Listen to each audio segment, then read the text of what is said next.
बातमी आहे राजकीय क्षेत्रातून। एखाद्याला सांगितलं काटा काढतो तर काढतोच असं बेधडक वक्तव्य उपमुख्यमंत्री अजित पवार यांनी केलंय। अजित पवारांनी इंदापुरात तुफान शाब्दिक फटकेबाजी केल्याचं पाहायला मिळतंय। एखाद्याला पाडायचं ठरवलं तर आम्ही पाडतोच असं विधान अजित पवार यांनी केलंय। मी शब्दाचा पक्का आहे असं देखील अजित पवार म्हणाले। राज्याचे उपमुख्यमंत्री अजित पवार आपल्या बेधडक शैलीसाठी ओळखले जातात। अशातच दादांनी पुन्हा एकदा रोखटोक विधान केलं। एखाद्याला सांगितलं खासदार करतो तर करतोच आणि सांगितलं पाडतो तर पाडतोच असं दादा म्हणाले। त्यामुळे मी इतरांच्या कामात लक्ष घालत नाही असंही अजित पवारांनी सांगितलंय।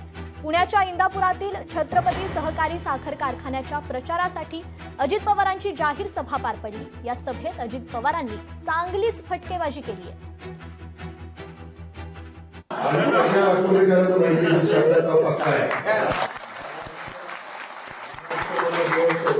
एखाद्याला सांगितलं खासदार करतो तर करतो, मी एखाद्याला सांगितलं ह्याचा काटा काढतो तर काढतो,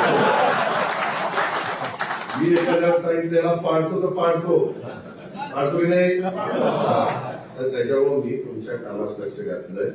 तुम्ही काळजी करू नका।